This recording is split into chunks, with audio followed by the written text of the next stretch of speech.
Okay, so in this video I want to talk about self-defense and boxing and street fights and boxing. Now, one thing that you may know about me already is that I don't profess to be an expert in self-defense, and I never have. If you ever see the comments on my channel, somebody might ask me about boxing for self-defense or a street fight, and I always pretty much say the same thing, that this channel and what I do is about boxing in the ring with rules and referees and all that kind of stuff. Because personally, for my life, I believe that boxing has had so much benefit for me, not just physically, but mentally, really, and it carries out into everything that I do. So that is what I'm sharing. There are certain things that I do know about self-defense, because before boxing, I was involved in martial arts, and this has been on my mind for years, since I was a teenager, from getting in fights to almost getting my face pounded in to getting out of crazy situations and a bunch of stuff. And there are a few things that I've learned about self-defense along the way. And again, there is a huge difference between self-defense and a street fight.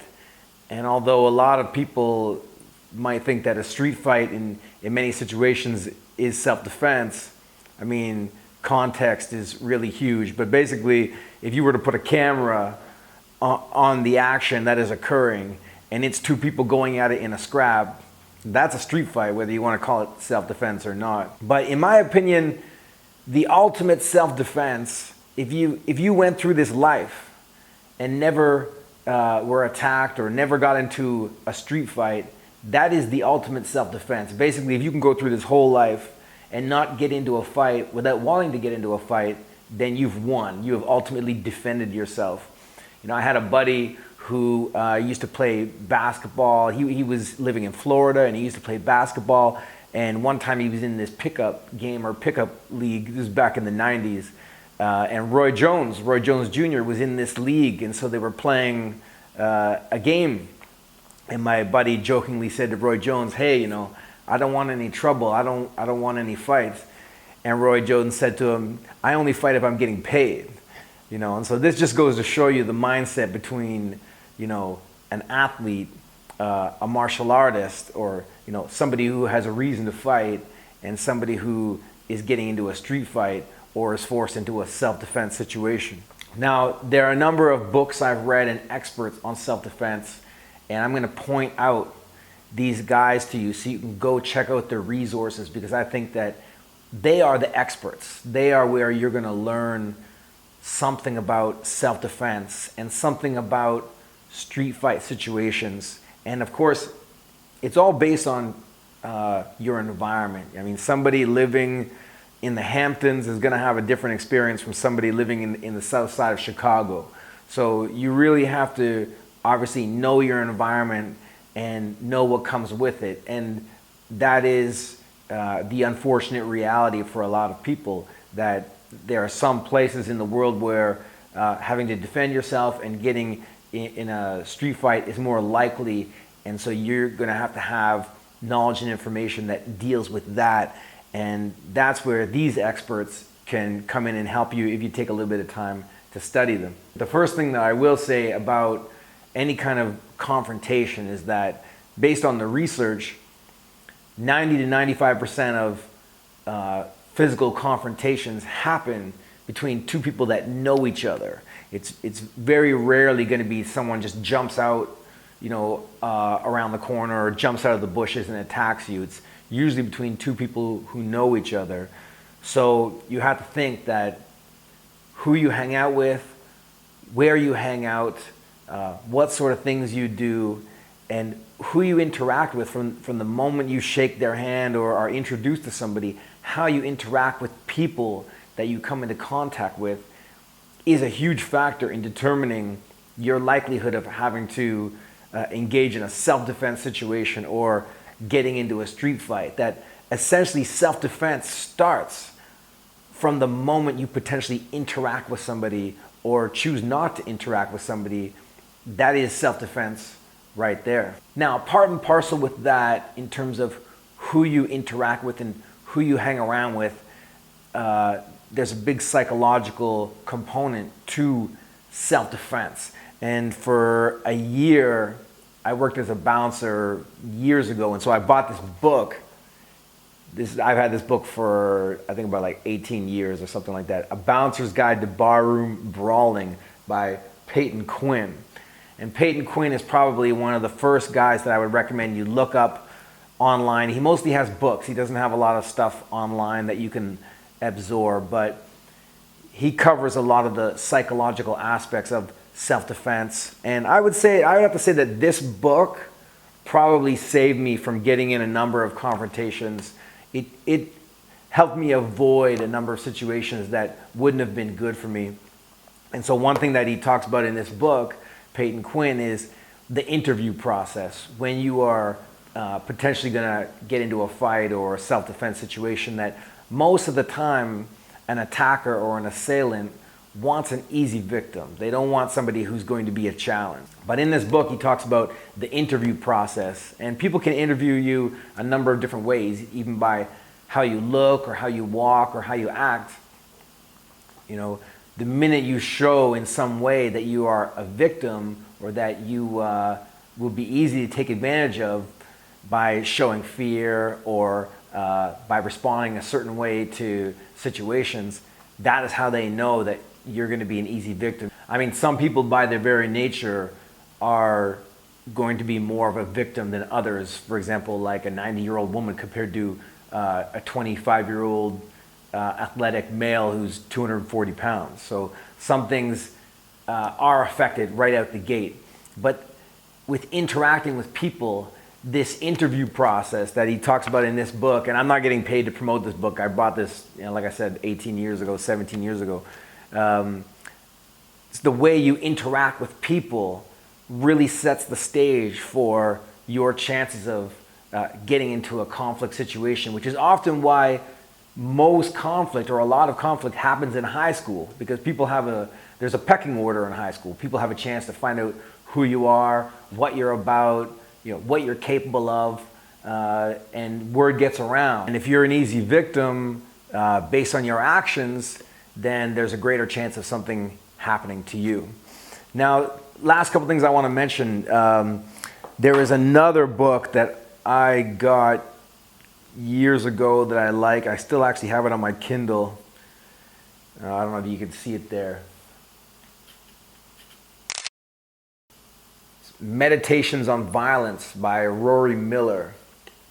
Rory Miller, I think, is an excellent expert to check out if you are concerned about self-defense situations and the realities of self-defense. He worked as a prison guard for years. I think he's a black belt in BJJ and judo and some other arts. And he brings a lot of practical experience to the table. Check out Rory Miller. There's a bunch of his stuff online, and he's got a number of books as well.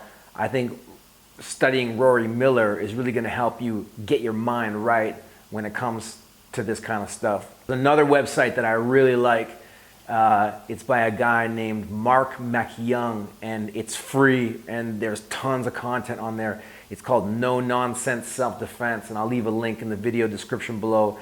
This guy writes tons of articles to talk about the realities of self-defense, and one of his that I really like is he writes one on the difference between fear management and danger management. And danger management is really what we need to be more concerned about when it comes to self-defense, is setting up situations in a life that really prevent the danger or the chance of a conflict occurring, whereas fear management is really a way of helping you comfort your own self in case something should happen to you. And often that's why people join martial arts. And I'm not saying not to join martial arts, etc., but just to realize that, no one martial art or no one style is really going to be the answer and end all and be all. It really is just something that kind of comforts you, because you never know what kind of situation you're going to have to face. That being said, I think that studying any kind of martial art, combat sport is good for your personal growth and could help you in a fight situation or a self-defense situation, but I wouldn't go around relying on it. In fact, if it's gotten to the point where you're physically defending yourself, you probably have failed a number of other self-defense steps along the way. So the key is to get those right before it comes to the point where you're really even having to use the martial art that you've trained in to defend yourself, that there are a number of things that you can do beforehand. And that's why I like Rory Miller, that's why I like Peyton Quinn, that's why I like Mark McYoung. So check out their content as well. On YouTube, one that I think you should check out is the Uma Fight Camp. And his videos talk a lot about boxing and martial arts. He has a lot of experience there, but he also has a lot of practical experience with street fights. And they're never pretty. And if you talk to he's spoken to a lot of people as well who've been in street fight situations, and the stress and trauma that comes from it is not rewarding like winning your first boxing match or winning the Golden Gloves, etc. So check out the Uma Fight Camp. He has a lot of stuff on boxing, but he also has a lot of stuff on self-defense that I think you'll find really useful, really practical. When it comes to boxing and self-defense and street fights, I will say one thing about how boxing has helped me. You probably don't realize that if you're going to get into a street fight, you don't realize how much of you and your ego is invested into the situation. But what boxing did for me was it gave me a confidence in myself in a different way. It took the aggression right out of me. So when I would be walking down the street or walking anywhere, I just didn't have it in me to want to fight because I just came from a sparring session, got it all out on my sparring partner. I would just come out in the street after a sparring session and I would love everybody. I had no anger or aggression or tension towards anybody or anything. And so I think that boxing as a self-defense mechanism, the way it works, it has taken my ego and my aggression and anger out of the equation. So no longer am I a contributor to the interaction. And it really does, in so many cases, take two people to, for example, in a street fight situation, to start that street fight. That one person can do all they want, but if I'm not within range and if I'm not willing to throw a punch and they haven't thrown a punch yet, then what are you gonna do? You know, I've just walked down the street. I mean, when you are at a nightclub, walking down the street, when you are anywhere and you don't have aggression, you don't have your ego invested in you kicking somebody's ass, when you walk around and look at people who potentially would want to scrap you, you just look at them like inanimate objects. You look at them like as if you just looked at the refrigerator or you looked at a couch. I mean, you walk by and you look and then, you know, they don't even register because you've got your mind and your life projected somewhere else. So I would say that, again, like why I talk about boxing is so important for me is it has done much more for me than just boxing. It has done a lot for me mentally, and mentally really means emotionally, being able to go through this life happier and without my ego invested. And that alone really just takes you out of the investment of a potential street fight. And that's how you avoid that shit altogether. I mean, a lot of you, if you ever watched Bruce Lee, you know that scene where he's in the boat and he says, you know, lately I've been practicing the art of fighting without fighting. And that's really the essence of what self-defense is all about, is, in my opinion, to get through this life without really having to get into any situation. That is the ultimate self-defense. And I know that there are some people who live in environments or are in environments where they don't have that choice. If you're in a certain part of the world or you are in prison, and this is where I recommend consulting the experts and check out their advice and see what you can do in those situations. You really have to know your environment. But for anybody out there who has it in them to get into a scrap or might have to defend themselves at some point, I think check out Rory Miller, check out Mark McYoung, check out Peyton Quinn, check out the Uma Fight Camp and absorb their material. And I think that's going to change your way of thinking. And I really think that's going to lead to a better life for you. Just, you know, reduce your chances big time of having to get into a confrontation and ultimately You know, I think that means a better life. And just listen to Roy Jones, man. If you're gonna fight, you better be getting paid for that, because otherwise, just go do something fun and enjoy yourself. All right, thanks for watching, guys. Peace.